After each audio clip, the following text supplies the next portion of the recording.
Hey guys, welcome back to my channel. Thank you so much for joining me today. Today I'm so excited. I can't even say the word, that's how excited I am. I'm so excited to share with you my 1 year update since meeting my twin. So if you guys haven't already, be sure to watch my twin flame runner perspective story. I'll link it up here. But if you haven't watched that one already, please do. It will probably give you a little bit of background information on the things that I'm going to talk about here. But I just want to give you guys an update. It's been 1 year since yesterday that I actually met my twin for the first time. So it's actually pretty crazy because I feel like in this whole twin flame thing, it's like you feel like you've been with them forever, but at the same time, it feels also like yesterday. So comment below if you also feel the same. It's like time doesn't make any sense at all when I'm with my twin, you know? And sometimes the ego will come in for me personally and be like, you're not moving fast enough, or you guys should be doing this, or you should be doing that, or, you know, you guys need to be working on these things, or, you know, making these YouTube videos together. I know I've had some comments down below of, you know, people asking, when are we going to actually meet your twin? And believe me, I want you guys to meet my twin. I'm very excited for it. I think he's a little nervous, maybe, because he's a little more quieter than I am. We're both introverts, but I think he's just a little bit more, you know, I've had 6 or 7 months of making these videos that he hasn't had. So we have to get him warmed up to it, you know, but he's really excited. We've been going over questions that you guys have been leaving. So I just want to say thank you for that, because it really does help knowing what's interesting to you guys and what would help you, or what you would want to hear from a real life twin couple, you know, because I think sometimes when you're in your twin relationship, you lose sight of what people in separation, or what people who are still yet to make contact with their twin in the physical realm, you know, are thinking and feeling about, you know, because it's been so long since I've had those feelings. So thank you guys so much for interacting with this content. It really does. It brings me so much joy to read your comments, and honestly, to just like to process this information with you guys. It's a lot. Being on a twin flame journey can be just such a wild ride. So I really, really do appreciate the comments. I appreciate the questions. I appreciate you guys sharing your perspective with me, even if it doesn't, you know, fully resonate with mine, or if my perspective doesn't fully resonate with yours, but you still share your perspective with me. I find that truly very valuable. So I just wanted to take a quick second to say thank you for that, because I truly appreciate it. So, all right, it's been a year, guys. It's been a year. It's probably been a year for all of you guys. Like, it's just been pretty crazy, up and down and up and down and up and down, you know, and moving very quickly through lessons, and moving very quickly through just shedding so many old layers and feeling like so much more open and free. And now when I tap into like my channel, and I'm like, wow, it feels so clear.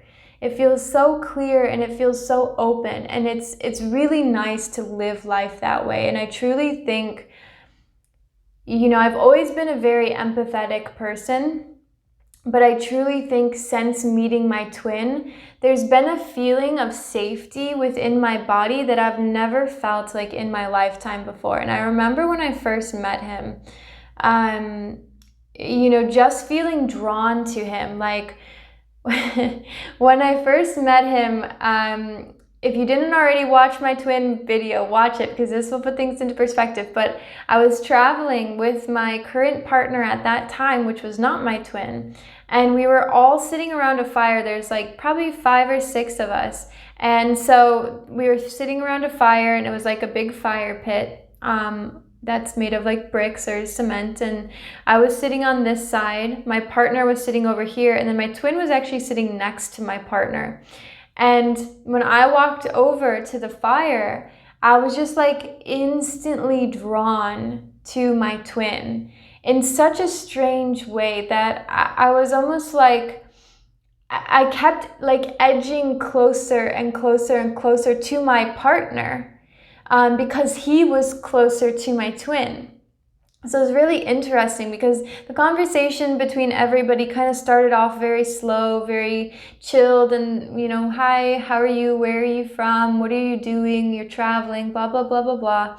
And within the course of the evening, I remember just getting up and, you know, getting closer to the fire and like putting my hands over the fire and like, you know, then shifting from being by the fire to sitting next to my current partner at the time, and then getting up from there and then sitting in between my current partner and my twin, and, you know, talking to my twin. And there was a moment that we had, which was a really funny moment, and it was near the end of the night. And so my current partner had taken to smoking cigarettes at that point, which was not his like norm, but under stress he would smoke. And so my twin was also smoking at the time. And so my twin was smoking a cigarette, and my partner asked him to bum one. And so he gave him one. And so I was very upset at my current partner at the time, because I didn't like the fact that he smoked, because it was such a toxic coping mechanism for him specifically. And so I was, you know, being like, why do you have to do that, blah, blah, blah, blah, blah. And you know, I said to my twin, said something about being in trouble, and I was like, oh no, you're always in trouble. And we like locked eyes in that moment, and it was very much like an I see you moment, you know. And it was like I had made a comment to him that was so true to him, because he is known for just being in trouble in that way, especially in his family, that it was just like, it was such a moment of like I see you, and I see you clearly. And then that was as he was leaving, and he was walking one of his friends home, and so he left. And you know, that was kind of the beginning of everything. And from there, it was just such a wild ride. You know, I was so devastated when I didn't get to spend time with him. You know, it was unlike anything I had ever really experienced before, you know. And the relationship I had with my other partner at the time, you know, was very, very slowly kind of fizzling out, dwindling down, you know, feeling very toxic. It was just, you know, neither of us were in a good place, and we were both restricting each other's movement and each other's growth because of our wounds being, you know, equal but opposite, and us not being able to work together to heal those together, because of past traumas and trust issues. So it was really interesting because it was almost in a matter of days. It was like my heart was just not even with my partners anymore. And that to me was deeply terrifying, because I had planned an entire life with this person, and I had planned an entire existence with this person. And so, you know, there was a bit of forcing for me that went on there, where I was forcing myself to try and stay with my current partner, and I couldn't do it. And so when the time came for me to leave, I remember just being like the hardest decision of my life. And when I left, actually, so a lot of people don't know this part of the story, but I was trying to go back to where my twin was. So we had met while I was traveling, we moved on, kept traveling, and then when I made the decision to leave was New Year's Day last year. Or I guess this year technically, but at New Year's Day 2022. And so what I was trying to do was schedule to go see my twin. And I had realized that this had been a pattern for me, was jumping from relationship into the next relationship, into the next relationship, and not taking as much time as I needed to tend to myself, to tend to my emotions, to tend to how I was feeling and what I needed before moving on into another relationship. So I actually told my twin, I'm sorry, but I need to actually go back home.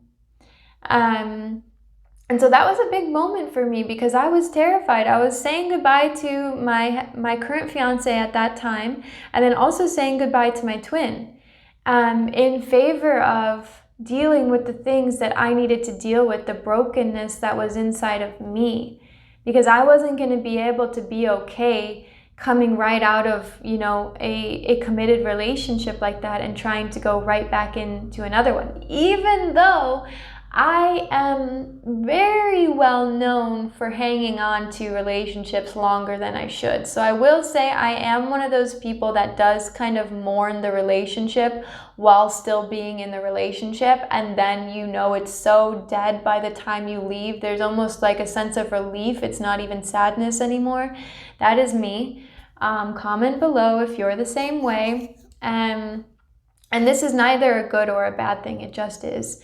But so anyways, I left and, you know, went back home to the States to mend myself and my broken heart. And, you know, my twin was there every day. You know, there was times where I had doubts for sure.